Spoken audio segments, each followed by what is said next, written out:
17वीं शताब्दी का पेरिस है।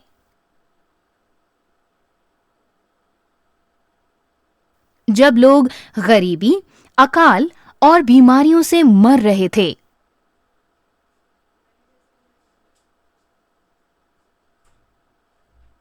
लेकिन फ्रांस के राजा लुई 16वें को उनके प्रति कोई दुख या सहानुभूति नहीं थी। उसे जनता की विपत्ति की कोई परवाह नहीं थी। वो अपनी रानी मैरी एंटोइनेट के साथ भोग विलास में ही लिप्त था।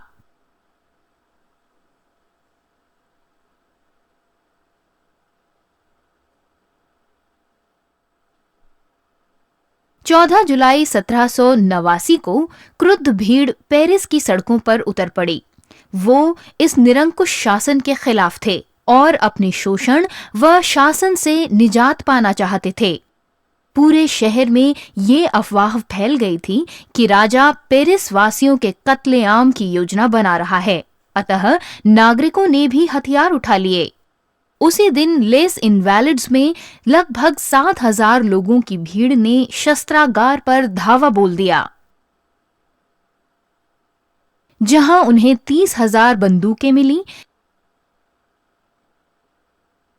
किंतु उनमें गोलियां या बारूद नहीं थे।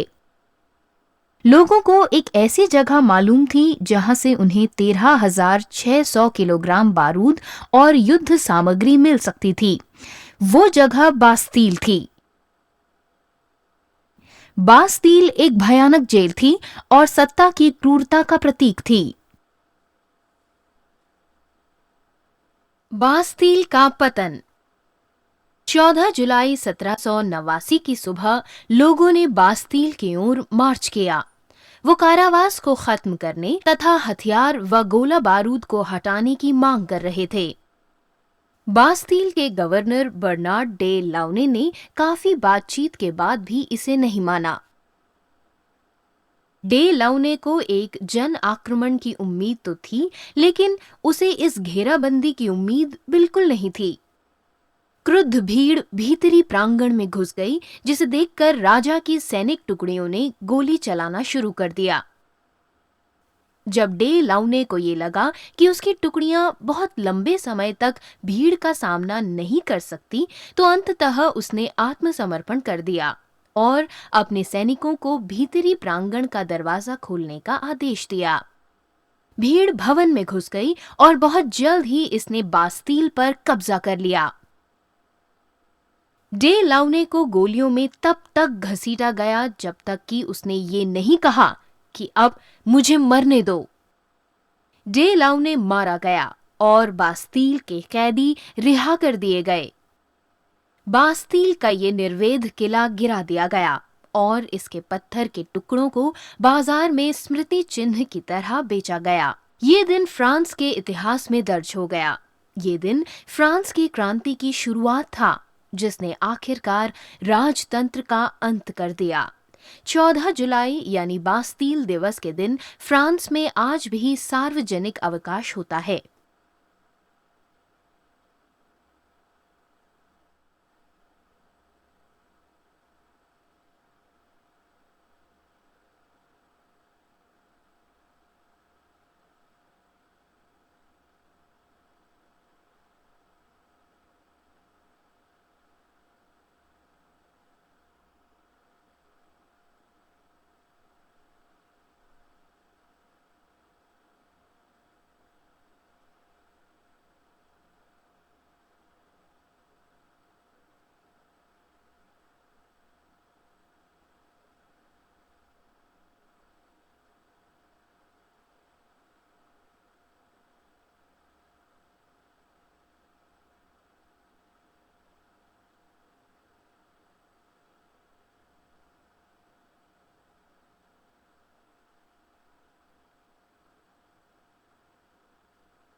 क्या होता है जब लोग अपने राजा द्वारा इस हद तक शोषित हों कि उनके हर दिन की रोटी भी उनके लिए एक सपना बन जाए।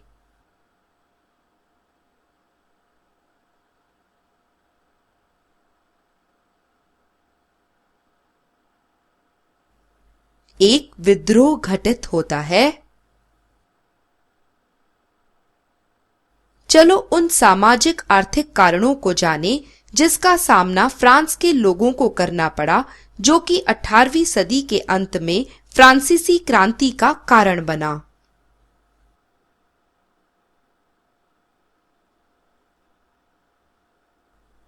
आर्थिक संकट। जब राजा लुई 14वें ने 1774 में सिंहासन संभाला, तब उन्होंने राजकोष को पहले से ही खाली पाया।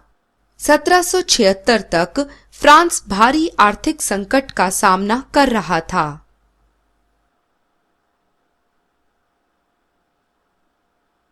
अपने महल वर्सेल्स के निर्वाह के लिए राजा लुईस 14वें ने अंधाधुंध पैसे खर्च किए, जिससे कि आर्थिक संकट जारी रहा। निर्दयी राजवंश और उच्च वर्ग के लोग दावत कर रहे थे, जबकि फ्रांस की आम जनता भुखमरी का सामना कर रही थी।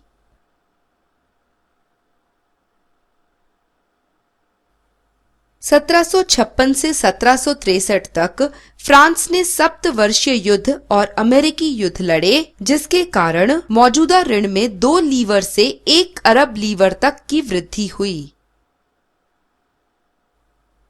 एक प्रमुख व्यापारिक राष्ट्र नहीं होने के कारण फ्रांस राजशाही को अब आंतरिक तौर पर धन उत्पन्न करने के तरीके के बारे में सोचना था। ऋण भुगतान के लिए और राजशाही के रख रखाव के खर्चों को पूरा करने के लिए लोगों पर भारी कर थोपे गए। मजदूरी कम थी और नमक और तंबाकू जैसी दैनिक उपभोग के वस्तुओं पर भारी कर लगाए गए थे। आम आदमी के लिए सम्मानजनक जीविका एक सपना बन गया।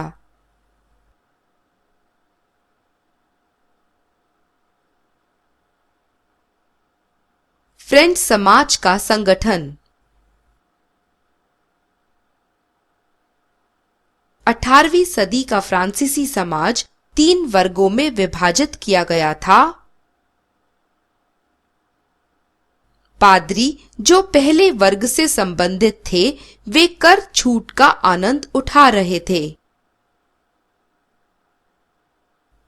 रईस, जो दूसरे वर्ग से संबंधित थे, पादरी से अधिक सामंती विशेषाधिकारों का मजा उठा रहे थे, जैसे कि किसानों से सामंती बकाया राशि वसूलना।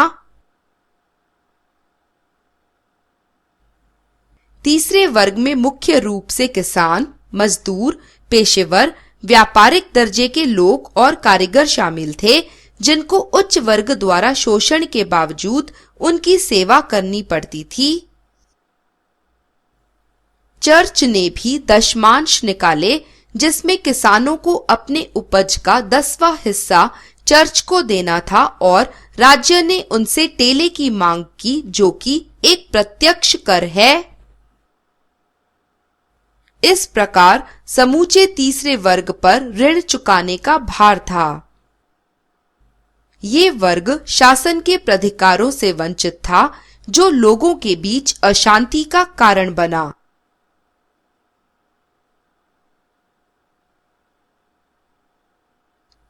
क्या आप जानते हैं निर्वाह संकट का क्या मतलब है? निर्वाह संकट एक गंभीर समस्या है जिसमें भोजन की कमी हो जाती है, जो लोगों के जीवन रीति को प्रभावित करती है। 1789 तक फ्रांस अपनी बढ़ती हुई जनसंख्या के भरण पोषण की क्षमता खो चुका था। अनाज का उत्पादन लोगों की मांग को पूरा नहीं कर सका। रोटी के मूल्य बढ़ गए और मजदूरी इस मूल्य वृद्धि के अनुरूप नहीं था। गरीबों और अमीरों के बीच दूरी बढ़ गई और यह स्थिति सूखे के दौरान और बदतर हो गई। यह निर्वाह संकट था। फ्रांस की पुराने व्यवस्था की एक आम घटना जिससे अकाल हुआ, फ्रांस के लोगों में विद्रोह का एक महत्वपूर्ण कारण बन गया।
मध्य वर्ग की प्रबुद्ध विचारधारा। क्या आप जानते हैं कि 18वीं सदी की शुरुआत में फ्रांस में राजशाही अधिकार था और वहां लोगों के हाथों में कोई शक्ति नहीं थी।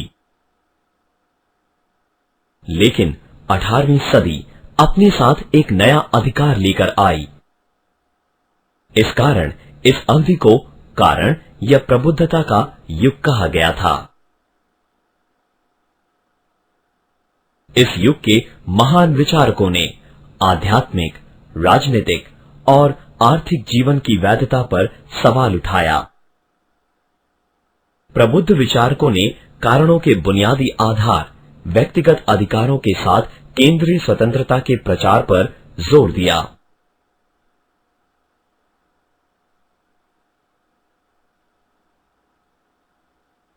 पश्चिमी दार्शनिकों की प्रबुद्ध विचारधारा का प्रभाव। 18वीं सदी के फ्रांसीसी विचारक विदेशों के दार्शनिकों से बहुत प्रभावित थे। अंग्रेजी दार्शनिक जॉन लोके का काम द टू ट्रीटिसेस ऑफ गवर्नमेंट, मानव तर्क और सहिष्णुता पर आधारित था। लोके का मानना है कि सभी मनुष्यों को भगवान द्वारा समान प्रकृति का बनाया गया, सभ्यता की प्रगति के साथ।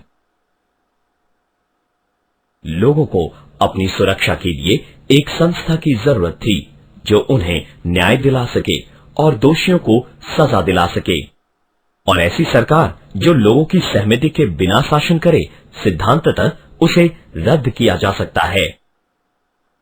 क्या आप लोके के विचार से सहमत हैं कि लोगों की सहमति के बिना सत्तारूढ़ सरकार परास्त की जानी चाहिए? फ्रांसीसी मध्य वर्ग की प्रबुद्ध विचारधारा। जॉन लोके के विचारों से प्रभावित जीन जैक्स रूसो और वॉल्टेयर फ्रांस के दो बड़े प्रबुद्ध विचारकों ने अपने स्वयं की विचारधाराओं को आगे बढ़ाया।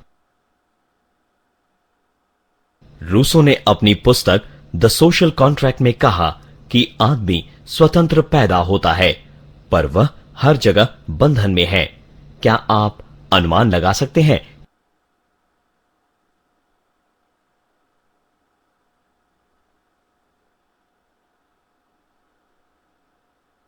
मतलब है कि आदमी का जन्म मुक्त प्राकृतिक वातावरण में होता है। सुधार के लिए वह खुद को प्रकृति से अलग करता है और एक शासकीय निकाय बनाता है। हालांकि इस सत्तारूढ़ सरकार ने अपने मूल स्वतंत्रता को बाधित किया। इस प्रकार रूसो ने सुझाव दिया कि प्रशासन को दो भागों में विभाजित किया जाना चाहिए। पहला संप्रभु, जो कि आम सहमति का प्रतिनिधित्व करता है, और दूसरा सरकार, जो कि संप्रभुता से अलग है। एक अन्य विचारक वोल्टेयर, जो कारण की शक्ति के प्रतीक थे, उन्होंने अपना ध्यान प्रकृति के संदर्भ में ब्रह्मांड के कारणों पर केंद्रित किया। वोल्टेयर ने लिखा कि कैसे लोगों के अधिकार पवित्र पुस्तकों की हठ धर्मता से ऊपर थे और कैसे लोगों के अधिकारों की पहचान और सुरक्षा सरकार का मुख्य कर्तव्य था। मोंटेस्क्यू ने इन विचारों को अपने किताब स्पिरिट ऑफ द लॉज में जारी रखा, जो कि सरकारी शक्तियों से स्वतंत्र और एक मजबूत न्यायपालिका के सिद्धांत पर आधारित था। इस तरह के राजनीतिक विचारों ने अन्य विचारकों जैसे रोबेस्पियरी, मैराबाउ, डिडरोट पर भी प्रभाव डाला, जिन्होंने क्रांति के लिए मानसिक पृष्ठभूमि तैयार किया। प्रबुद्धता वैज्ञानिक प्रगति की परिणति थी। दार्शनिकों के लेखन के साथ पुरानी व्यवस्था से लोगों को आजाद कराने के लिए ये विचारधाराएं फैशन सलून, तर्क समाज और कॉफी हाउस जैसे जगहों जैसे प्रसिद्ध कैफे प्रोकोप में फैली। अंततः मध्यम वर्ग के बीच एक ऐतिहासिक आंदोलन शुरू हो गया, जो फ्रांसीसी क्रांति का अग्रणी था।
अठारहवीं शताब्दी फ्रांस बढ़ती प्रशासनिक अक्षमता और आर्थिक संकट के कारण एक क्रांतिकारी मानसिकता की शुरुआत हो रही थी।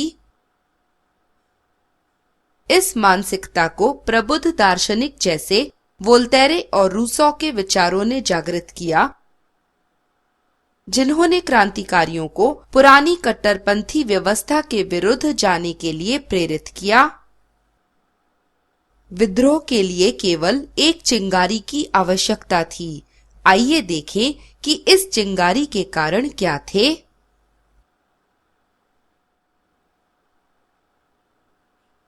अपने राज्याभिषेक पर लुई सोलवे ने एक खाली राजकोष पाया था।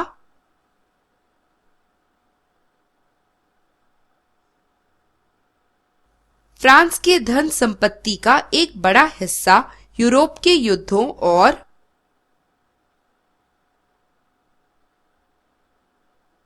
अमेरिकी उपनिवेशों को ब्रिटिश शासन से आजादी के लिए सहायता करने में खर्च हो गया था। वित्तीय संकट का मुकाबला करने के लिए राजा लुई 16वें ने करों में वृद्धि की थी। उसके पास अपनी स्वेच्छा से करों में वृद्धि करने का अधिकार नहीं था। इसके लिए उसे स्टेट जनरल की बैठक बुलानी पड़ती थी, जो उसके नए कर प्रस्ताव को पारित करता था। 5 मई 1789 में लुई 16वें ने नए करों के प्रस्ताव को पारित करने के लिए स्टेट जनरल को एक साथ वार्सेल्स में बुलाया। स्टेट जनरल ने संबंधित राज्यों के समस्याओं की सूची बनाई, जिसे काहिरेस डे डोलेंस कहा गया।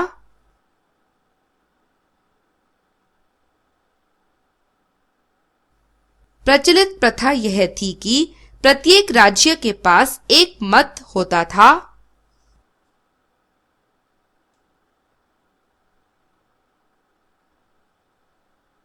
लुई 16वां इस प्रथा को बनाए रखना चाहता था।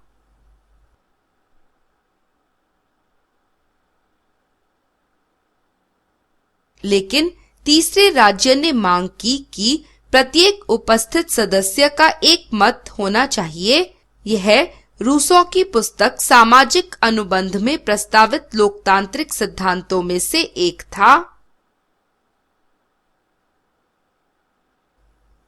उस समय तीसरे राज्य में केवल आम जनता नहीं थी। कुलीन लोग जैसे मिराबियू ने उनकी बात का समर्थन किया और अर्थपूर्ण ढंग से बात की।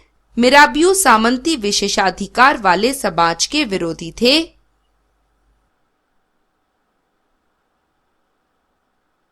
उनके पास एब्बेसिए जैसे पादरी का समर्थन था, जिन्होंने तीसरा राज्य क्या है नाम से एक प्रभावशाली लेख लिखा था। क्या आप अनुमान लगा सकते हैं कि 1789 में तीसरे राज्य के द्वारा कौन सी क्रांति को उकसाया गया?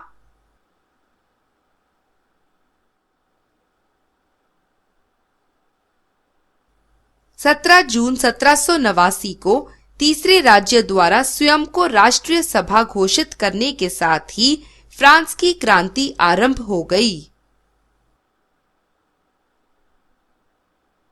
वर्सेल्स के बाहर एक टेनिस कोर्ट में सभा हुई और उसने विख्यात टेनिस कोर्ट शपथ ली और कहा कि वे तब तक विघटित नहीं होंगे जब तक संविधान का मसौदा तैयार नहीं हो जाता।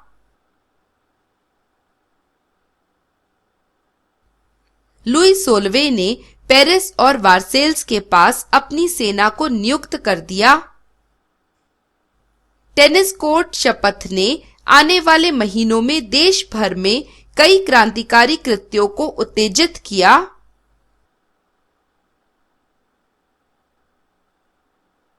प्रख्यात बास्टिल का पतन हो गया, जिसमें सैकड़ों लोग बास्टिल के किले की जेल में जमा किए गए गोला बारूद की खोज में जा पहुंचे।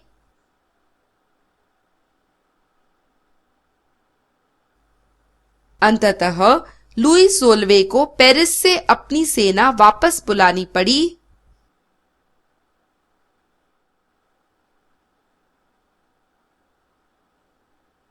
किसानों को स्टेट जनरल से उम्मीद थी वे काहिरेस डे डोलेंस में वर्सेली को दिए गए समस्याओं की सूची का समाधान करेंगे, लेकिन उनकी समस्या के समाधान के लिए कुछ नहीं किया गया।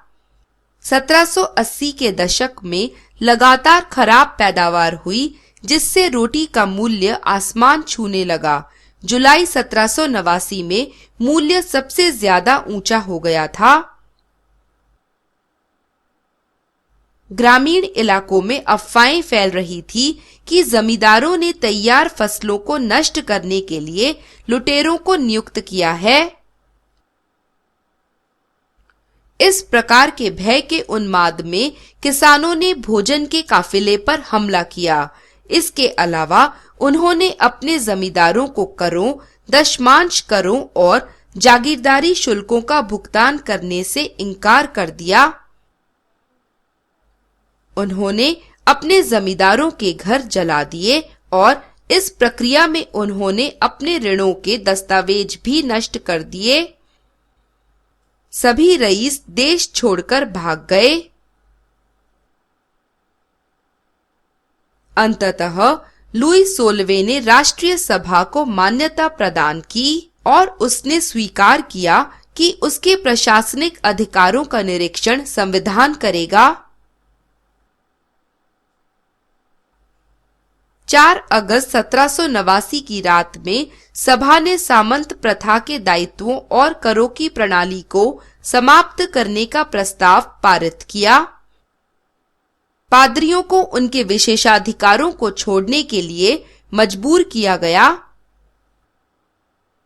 चर्च के आधिपत्य वाली भूमि को जब्त कर लिया गया और दशमांश कर समाप्त कर दिया गया।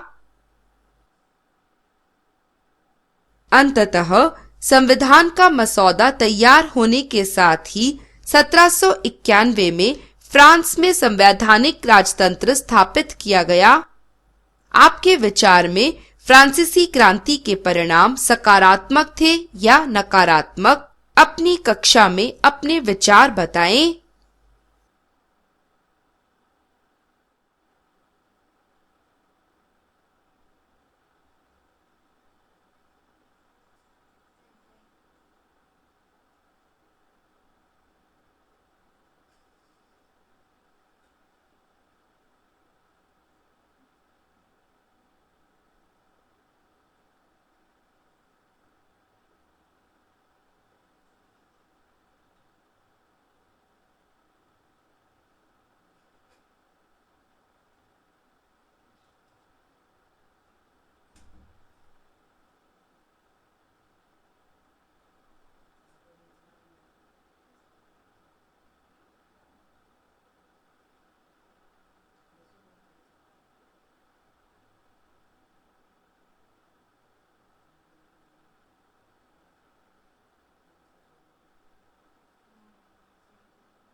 फ्रांस एक संवैधानिक राजतंत्र बन गया।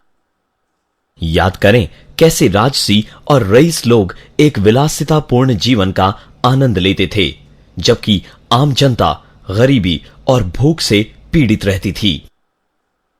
लेकिन टेनिस कोर्ट शपथ के पश्चात राष्ट्रीय सभा का गठन हुआ, जिसका उद्देश्य था रईसों और आम जनता के बीच असमानता को समाप्त करना। अगस्त 1789 के अंत में राष्ट्रीय सभा ने पुरुषों और नागरिकों के अधिकारों का घोषणा पत्र लिखा। इसमें बिना अपवाद के सभी पुरुषों के व्यक्तिगत अधिकारों को एवं सभी रियासतों के सामूहिक अधिकारों को परिभाषित किया गया था। इसमें महिलाओं की स्थिति को और गुलाम प्रथा को संबोधित नहीं किया गया था। नए संविधान को अपनाने के बाद फ्रांस ने महत्वपूर्ण राजनैतिक, सामाजिक और आर्थिक परिवर्तन देखा। इनमें से कुछ मुख्य परिवर्तनों को देखते हैं। राजनैतिक परिवर्तन, संवैधानिक राजतंत्र। नए संविधान ने राजतंत्र को बनाए रखा था। सभी सरकारी अधिकारीगण कानून के अधीन थे। राजा लुईस 16 ने इस निर्णय का अनुमोदन किया और शासन शक्ति पेरिस से प्रदेशों में स्थानांतरित हो गई। कानून और व्यवस्था बहाल करने वाले प्रशासकों को निर्वाचित करने के लिए फ्रांस 83 प्रदेशों में विभाजित था। विधायिका, कार्यपालिका और न्यायपालिका के बीच अधिकार विभाजित थे। मताधिकार के अधिकार पर संविधान ने जनता को दो समूहों में विभाजित किया था। क्या आप अनुमान लगा सकते हैं कि प्रत्येक समूह और उसके अधिकारों का गठन करने वाले लोग कौन थे?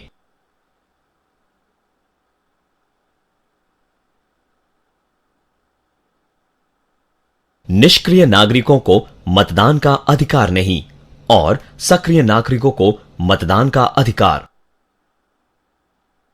महिलाएं, बच्चे और 25 वर्ष से कम आयु के युवा निष्क्रिय नागरिक थे। सक्रिय नागरिकों में 25 वर्ष की आयु से अधिक के पुरुष थे जो कम से कम एक मजदूर की 3 दिन की मजदूरी के बराबर कर चुकाते थे। सक्रिय नागरिक निर्वाचकों के समूह को चुनने के लिए मतदान करते थे जो कि राष्ट्रीय सभा का चुनाव करते थे।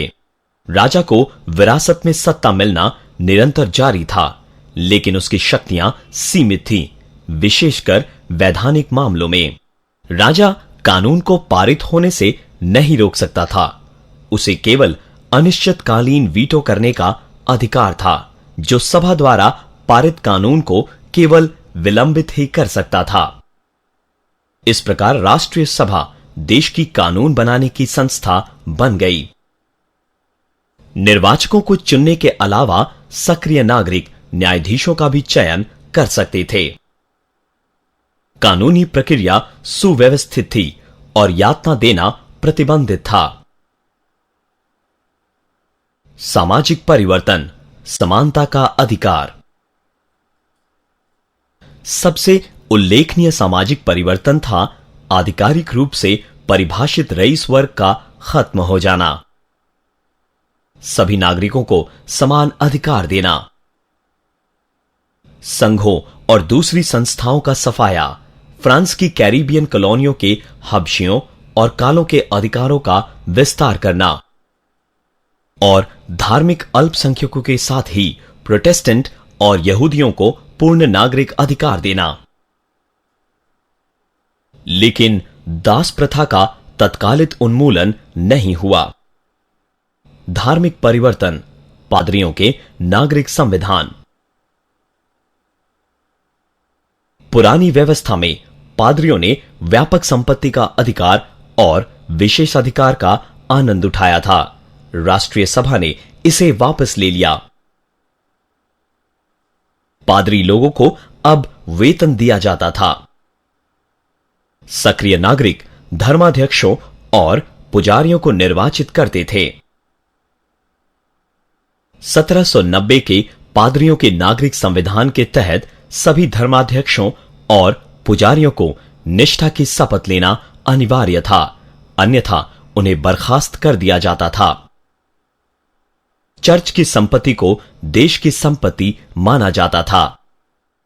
आज के लोकतंत्र पर प्रभाव।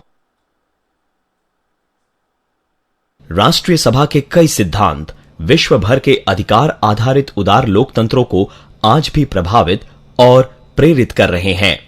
क्या आप राष्ट्रीय सभा के कुछ ऐसे सिद्धांतों को बता सकते हैं जो अभी भी लोकतांत्रिक देशों में प्रचलित हैं?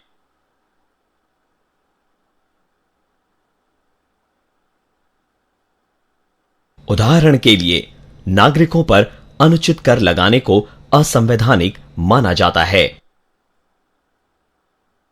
जातीय आधार पर भेदभाव, जो समानता के सिद्धांत का उल्लंघन करता है, उसे रद्द कर दिया जाता है क्योंकि यह जनता का जन्म के आधार पर वर्गीकरण करता है और ऐसे कुछ वर्गों को विशेष अधिकारों का लाभ देता है। धर्म पर आधारित कानून को बार बार त्याग दिया गया है, यद्यपि फ्रांस में अभी भी यह अंतर्राष्ट्रीय आलोचना का विषय है।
1791 के संविधान ने क्रांति का अंत नहीं किया।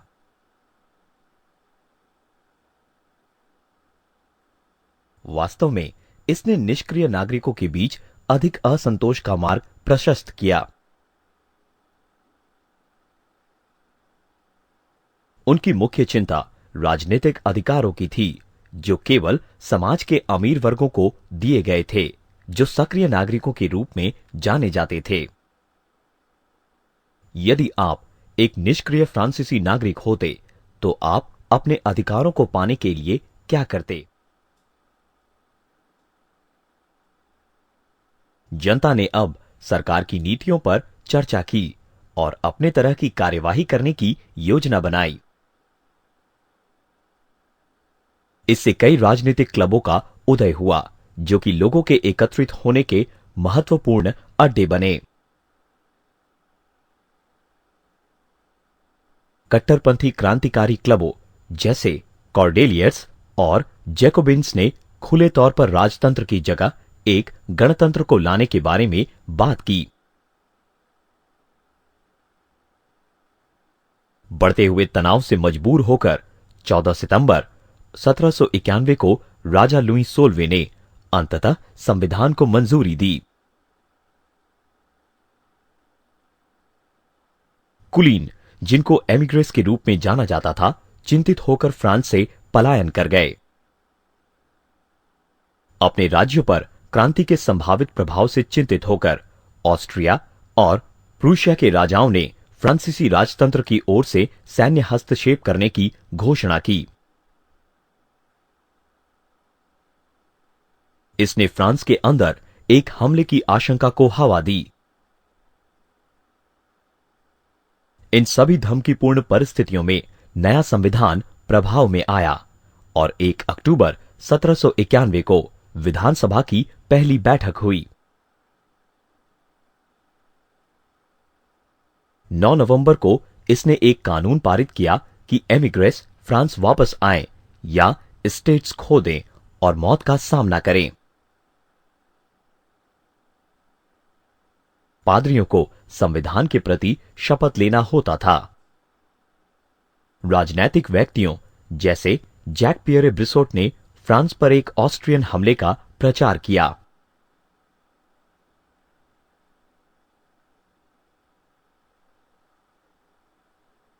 राजा लुई 16वें ने बिस्रोत का मंत्रिमंडल नियुक्त किया, जिसने ऑस्ट्रिया पर युद्ध की घोषणा की, जिससे प्रूशिया भी जल्द ही शामिल हो गया।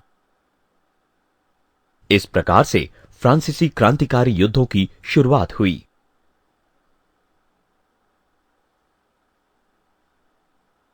युद्ध के मैदान में कुछ सफलताओं के साथ ब्रिसोत का मंत्रिमंडल अयोग्य साबित हुआ। 13 जून 1792 को राजा लुई 16वें ने अंततः ब्रिसोती मंत्रियों को निष्कासित कर दिया। 20 जून 1792 को ब्रिसोतियों द्वारा प्रशिक्षित और रोटी की बढ़ती कीमतों से चिंतित एक जनसमूह ने ट्यूलेरिये महल पर धावा बोल दिया। उन्होंने ब्रिसोती मंत्रियों को फिर से संस्थापित करने की मांग की, जिससे राजा ने इनकार कर दिया। 10 अगस्त 1792 को जनसमूह ने फिर से ट्यूलेरिये महल पर धावा बोला।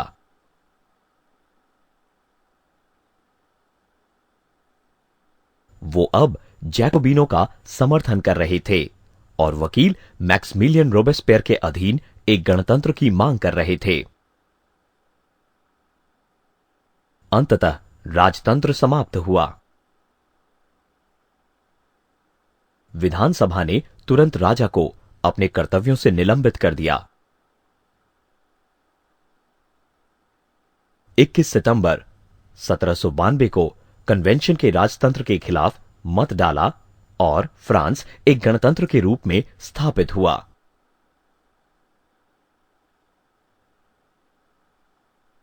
21 जनवरी 1793 को राजा लुई 16वें को दोषी पाया गया और उसे मार दिया गया।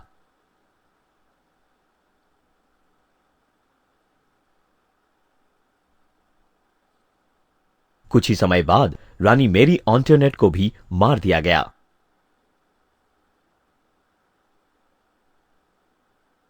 क्रांतिकारी सरकार ने कानून पारित किए और स्वतंत्रता एवं समानता के आदर्शों को रोजाना की जिंदगी में उतारा।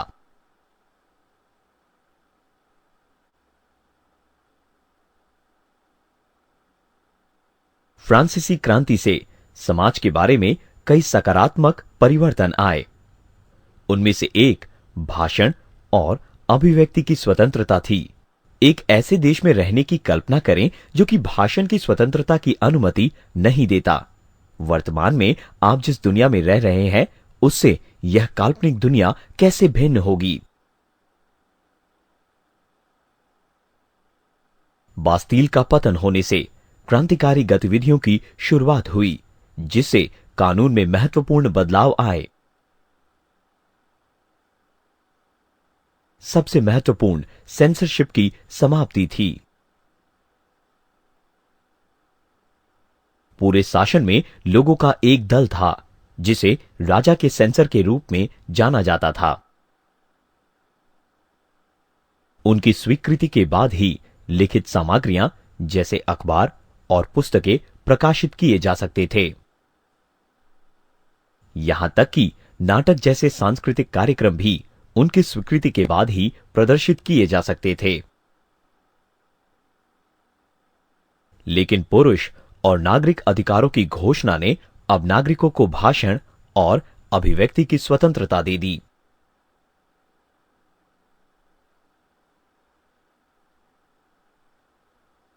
फ्रांस के शहरों में अखबारों, पर्चों, पुस्तकों और छपी हुई तस्वीरों की बाढ़ सी आ गई। वो फ्रांस में घट रही घटनाओं और परिवर्तनों का विवरण देते थे और उन पर टिप्पणी करते थे। प्रेस की स्वतंत्रता ने घटनाओं के विरोधी विचारों को व्यक्त करने की अनुमति दी। नाटक, संगीत और उत्सव के जुलूस बिना रोक टोक के आयोजित किए गए। क्या आप जानते हैं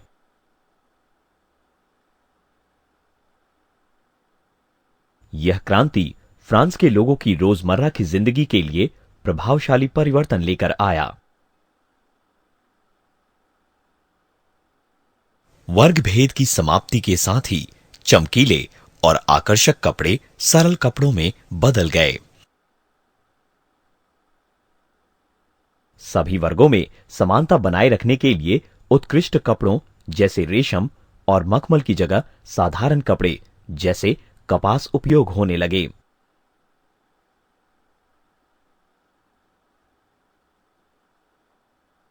फ्रांसीसी क्रांति ने यूरोप और उसके बाहर भी विचारों की स्वतंत्रता, समानता और लोकतांत्रिक अधिकारों को बढ़ावा देने की शुरुआत की।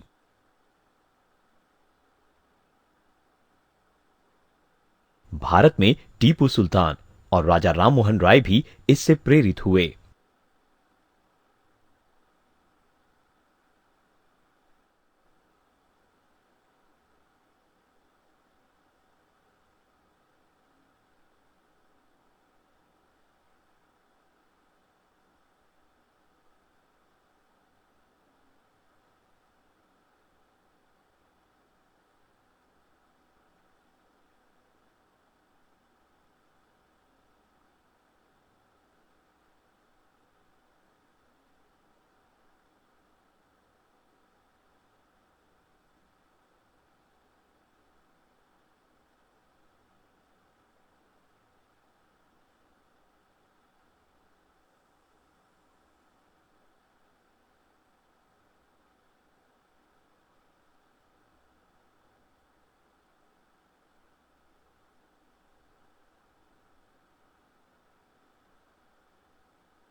अ टेल ऑफ टू सिटीज में चार्ल्स डिकेंस ने लिखा है, सेंट गिलोटीन के मंत्री अपने पद सूचक पोशाकों में तैयार है।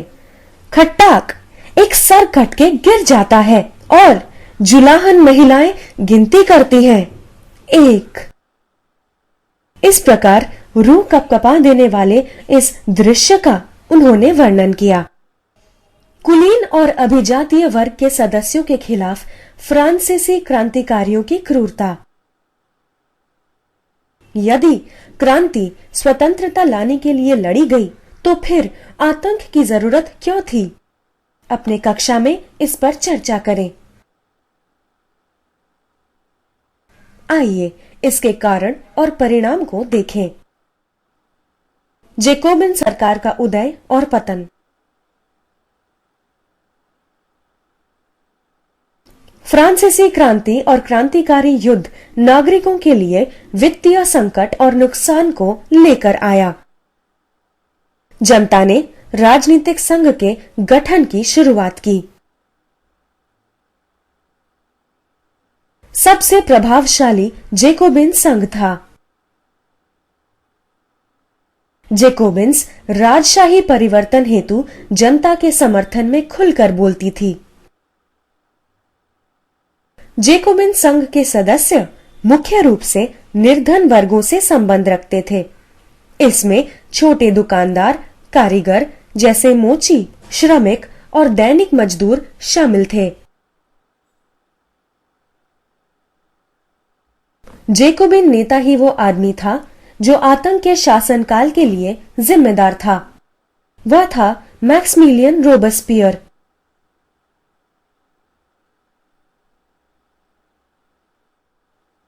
आतंक का शासनकाल।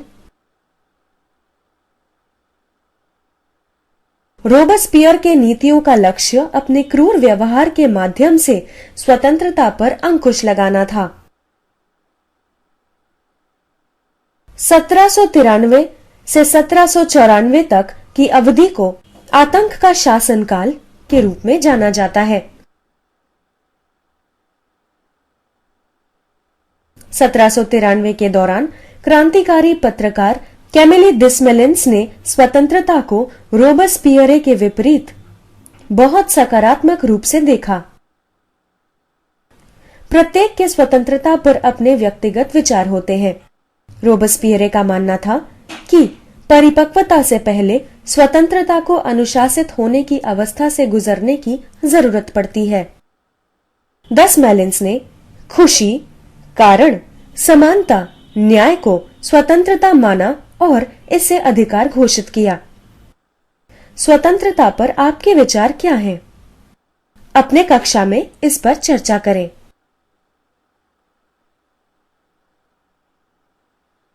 रोबेस्पियर ने यह वकालत की थी कि लोकतंत्र की स्थापना से पहले प्रजातंत्र के दुश्मन, खासकर कुलीन और अभिजातीय वर्ग का पूर्ण विनाश हो। उन्होंने इसे अत्याचार के खिलाफ स्वतंत्रता का युद्ध कहा। रोबेस्पियर ने क्रांति के दौरान आतंक की वकालत की। उनके अनुसार आतंक तेज, गंभीर और कठोर न्याय के सिवाय कुछ नहीं है और जन्मभूमि की सबसे महत्वपूर्ण जरूरतों को पूरा करने के लिए इस्तेमाल किया गया है। 1793 में आतंक का शासनकाल की शुरुआत हुई।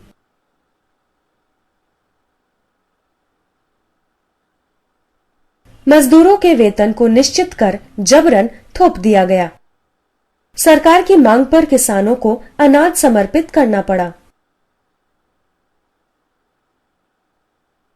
संदिग्धों के कानून पारित कर विरोध क्रांतिकारियों को दंडित किया गया। लेकिन सबसे बुरा गिलोटिन अर्थात मौत की सजा था। कुलीन और अभिजातीय वर्ग के सदस्य जिन्हें गणतंत्र के दुश्मन होने का दोषी पाया गया था, उन्हें गिलोटिन के लिए भेजा गया था। रोबेस्पियर नीतियों ने कई जैकोबिन्स को अपने खिलाफ कर बागी बना लिया था। 27 जुलाई 1794 में उन्हें और उनके गरीब अनुयायियों को गिरफ्तार कर लिया गया अगले 2 दिनों के दौरान रोब्सपियरे और उनके साथियों को गिलोटिन कर दिया गया, अर्थात सर को धड़ से अलग कर दिया गया।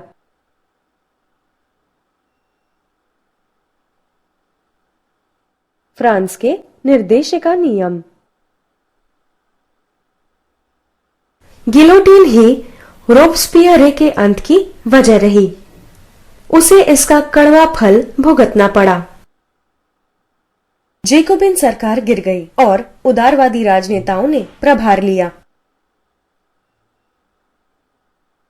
उन्होंने समृद्ध 30,000 पुरुष नागरिकों के सीमित मतदान अधिकार वाले एक नए संविधान की मंजूरी दे दी। उन्होंने ऐसा दूसरे तानाशाही से बचने के लिए किया था। अधिकार 3 मुख्य निकायों के बीच बटा था, 2 विधायी और 1 कार्यकारी। वैधानिक अधिकार 2 निर्वाचित परिषद में निहित था। प्राचीन परिषद एवं 500 लोगों की सरकार निर्वाचित विधायक कार्यकारी के रूप में एक 5 सदस्यीय निर्देशिका नियुक्त किया। हालांकि निर्देशक अक्सर विधान परिषदों से भिड़ गए। निर्देशिका लंबे समय के लिए वफादारी नहीं पैदा कर सके और 1799 में इसको समाप्ति की ओर ले जाया गया। सैन्य पराजय, घरेलू राजनीतिक संकट और सैन्य नायक नेपोलियन बोनापार्ट की महत्वाकांक्षा, इन सब ने मिलकर तानाशाही के लिए माहौल बनाया। नेपोलियन का उदय और पतन। 1804 में नेपोलियन बोनापार्ट ने खुद को फ्रांस के सम्राट के रूप में ताज पहनाया। क्या आप नेपोलियन की खास विशेषताओं में से कुछ नाम बता सकते हैं?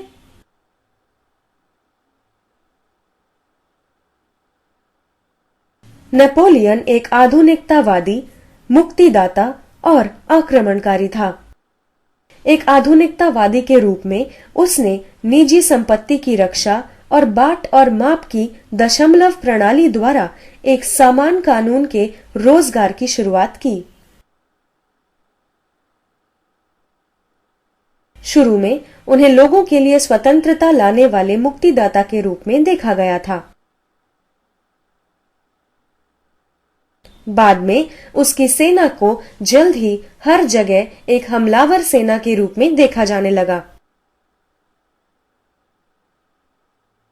1815 में आखिरकार नेपोलियन को वाटरलू में हराया गया।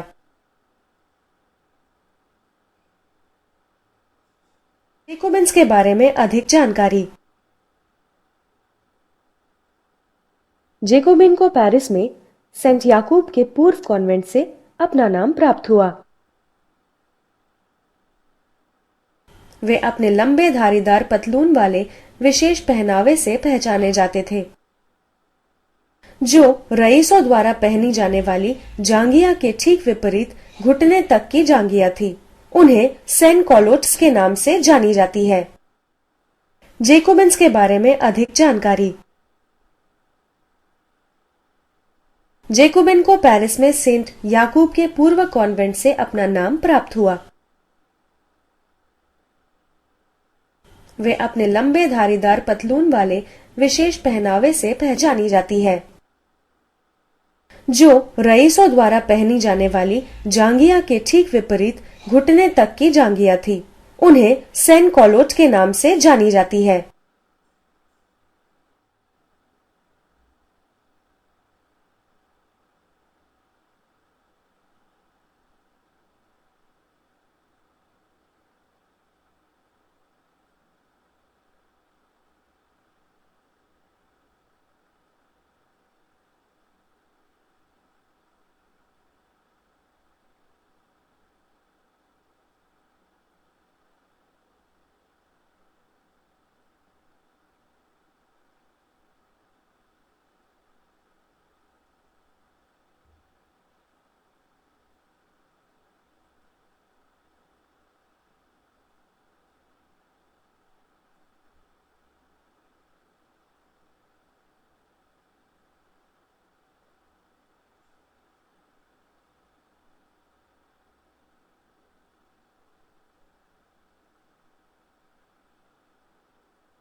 समाज में महिलाओं की उपलब्धियों को मान्यता देते हुए हम प्रत्येक वर्ष अंतर्राष्ट्रीय महिला दिवस मनाते हैं। लेकिन आज भी महिलाएं अपने मौलिक अधिकारों के लिए संघर्ष करती हैं।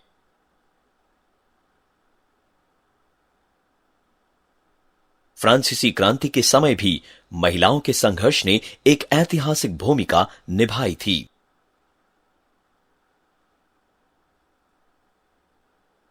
यहां तक कि प्रसिद्ध फ्रांसीसी प्रबुद्ध विचारक रोसो का भी विश्वास था कि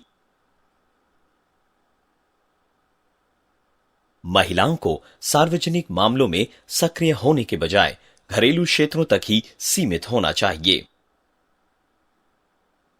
क्या आप महिलाओं की भूमिका के प्रति रोसो के विचार से सहमत हैं? कारण सहित उत्तर बताइए।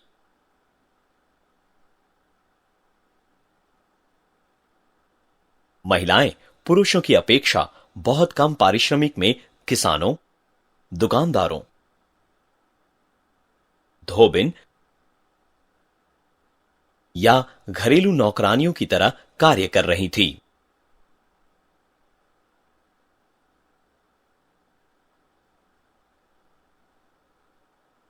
महिलाओं में केवल रईसों या पिछड़े वर्गों के अमीर सदस्यों की बेटियों के लिए ही शिक्षा की सुविधा थी। मई 1789 में राजा लुई 16 की स्टेट जनरल की बैठक में महिलाओं ने हिस्सा नहीं लिया।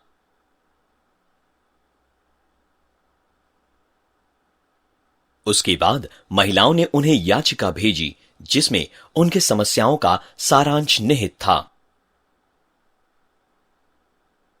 बस्तील के पतन में सम्मिलित होने के बाद महिलाएं राजनीतिक रूप से अधिक सक्रिय हो गई थी।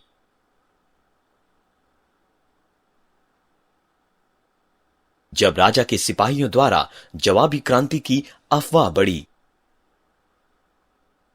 महिलाएं वेर्सेलेस के लिए लामबद्ध हो गईं, जिसमें बाद में पुरुष भी शामिल हुए और राजा लुई 16 और उनके परिवार को वापस पेरिस ले आए। महिलाओं की भागीदारी केवल दंगों और प्रदर्शनों तक ही सीमित नहीं थी। उन्होंने अब सामाजिक, राजनीतिक और आर्थिक अधिकारों के लिए एक साथ मिलकर काम करना शुरू कर दिया था।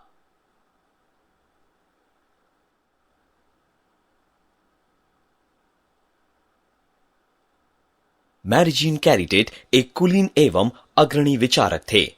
1790 में महिलाओं के राजनीतिक अधिकारों पर उनका एक लेख प्रकाशित हुआ, जो महिलाओं के एक छोटे दल सर्कल सोशल को प्रारंभ करने में प्रेरणादायक बना। इस दल ने अपने मताधिकार, विधानसभा के लिए निर्वाचित होने और राजनीतिक पद ग्रहण करने की मांग की। पेरिस में मई 1793 में क्रांतिकारी और गणतांत्रिक महिला समिति नामक एक प्रख्यात राजनीतिक संघ की स्थापना हुई। इसने महिलाओं की सामाजिक स्थिति के सुधार को आगे बढ़ाया। जल्द ही फ्रांस में महिलाओं के 60 दल बन गए।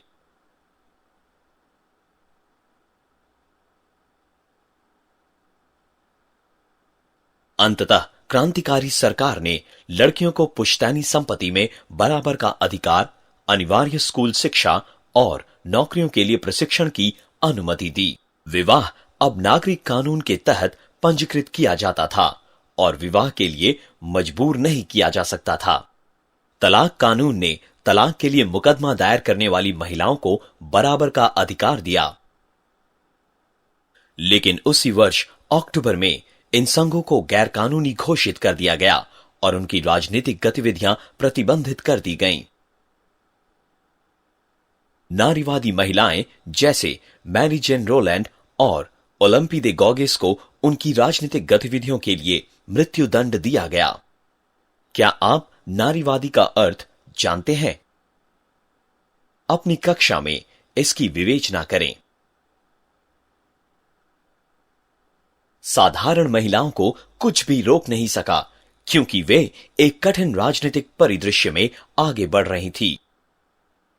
जुलाई 1794 में रोबेस्पियरे के पतन के बाद राष्ट्रीय सभा ने मूल्य नियंत्रण समाप्त कर दिया था, जिसका परिणाम था मुद्रास्फीति और रोटी के लिए लंबी कतारें। और इस प्रकार 20 मई 1795 को महिलाओं और पुरुषों ने रोटी की मांग करते हुए राष्ट्रीय सभा पर आक्रमण कर दिया। साथ ही उन्होंने राष्ट्रीय सरकार में परिवर्तन की भी मांग की। इस प्रकार हमने जाना कि फ्रांस की महिलाओं ने फ्रांसीसी क्रांति के समय बहुत सक्रिय भूमिका निभाई। वे अपने अधिकारों के लिए लड़ती रहीं और अंततः 1946 में फ्रांस की महिलाओं ने मतदान का अधिकार प्राप्त किया।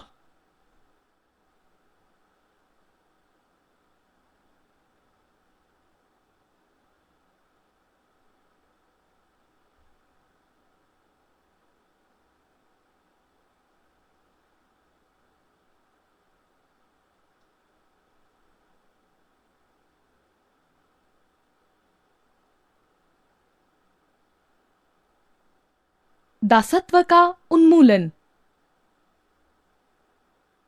अश्वेत लोग दास क्यों हैं?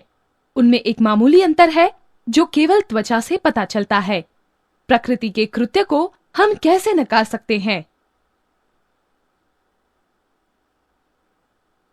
ओलंपी दे गोगेस के द्वारा फ्रांसीसी क्रांति संदर्भ में कहा गया कि जन गुलामी फ्रांसीसी क्रांति के दौरान हो रही है।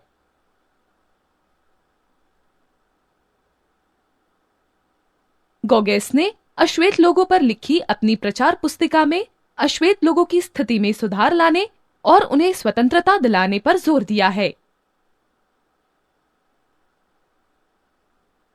आइए जानते हैं कि किस तरह दास लोगों ने स्वतंत्रता संघर्ष में अपने लिए जगह बनाई। दास व्यापार के कारण। फ्रांस के पास कई उपनिवेश थे, जैसे मार्टिनिक और कैरेबियन में ग्वाडेलोप। सबसे महत्वपूर्ण था सेंट डोमिंगो।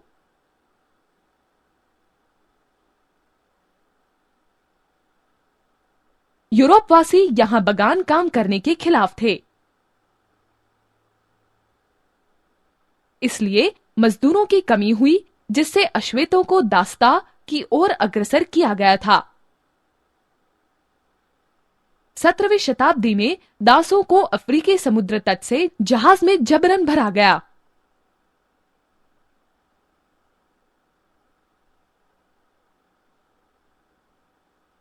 और वे 3 महीने की यात्रा के बाद कैरेबियन पहुंचे।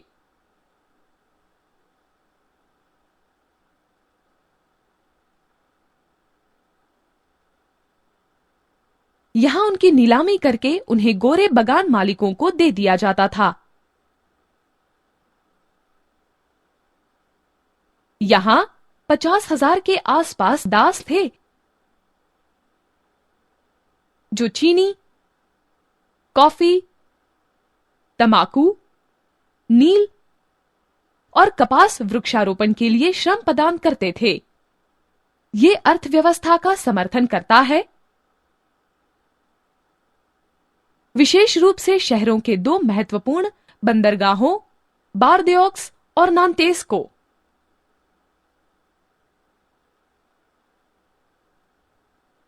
ये माना जाता था कि अगर गुलामी प्रथा और गुलामों का व्यापार दोनों समाप्त कर दिया गया, फ्रांसीसी अपने उपनिवेशों को खो देंगे और व्यापार का पतन हो जाएगा।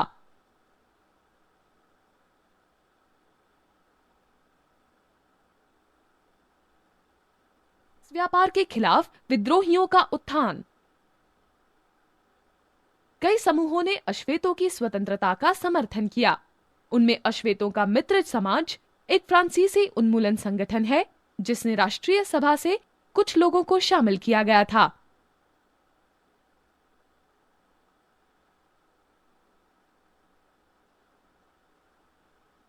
उन्होंने अश्वेतों के अधिकारों की मांग की और गुलामी के उन्मूलन के लिए भी काम किया। राष्ट्रीय सभा आदमी के अधिकारों के विस्तार तथा उन लोगों के लिए अनिश्चित था जो मुक्त अश्वेतों के आंदोलन के लिए अग्रणी थे। सैन डोमिंगो में विद्रोह जारी।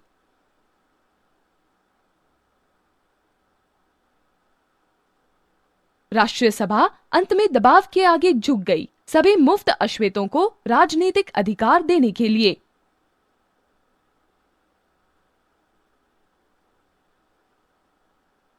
बागान मालिक काफी व्यथित हुए और उन्होंने इस कानून का पालन करने से इनकार कर दिया। पुनः 22 अगस्त 1791 को सैन डोमिंगो के गुलामों में विद्रोह फिर तेजी से बढ़ा।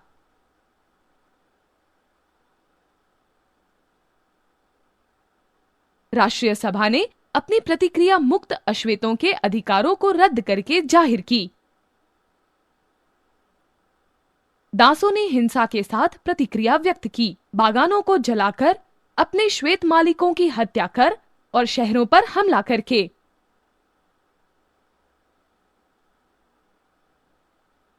जब नई विधानसभा ने राष्ट्रीय सभा का स्थान ले लिया, तब भी यह लड़ाई जारी थी।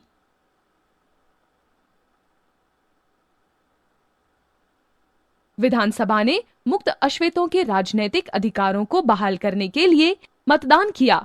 गुलामी के बारे में कोई निर्णय नहीं लिया गया था और इसलिए दासों ने विद्रोह जारी रखा। इस समय के दौरान ब्रिटेन और स्पेन भी उनकी सेनाओं में शामिल होने पर दास को स्वतंत्रता और फ्रांस को कमजोर करने का अवसर देने का वादा किया। लेकिन विद्रोह फैला, जिससे अर्थव्यवस्था ढह गई। विधानसभा की जगह राष्ट्रीय परिषद ने ले ली। अंत में 4 फरवरी 1794 को राष्ट्रीय परिषद ने सभी फ्रांसीसी उपनिवेशों में दासता समाप्त करने के लिए मतदान किया। समस्याएं ज्यों की त्यों बनी रही, क्योंकि स्थानीय अधिकारियों ने जबरन मजदूर प्रणाली को दासता में परिवर्तित कर दिया। आखिरकार फ्रांस में जैकोबिन सरकार का भी पहले की सरकारों की तरह पतन हो गया। फ्रांस को नेपोलियन ने अपने नियंत्रण में ले लिया। वापस साइड डोमिंगवे को वापस लेकर दासता की लड़ाई अब भी जारी थी। 1804 में सैंट डोमिंगो स्वतंत्र गणराज्य बन गया और इतिहास का पहला सफल दास विद्रोह खत्म हो गया।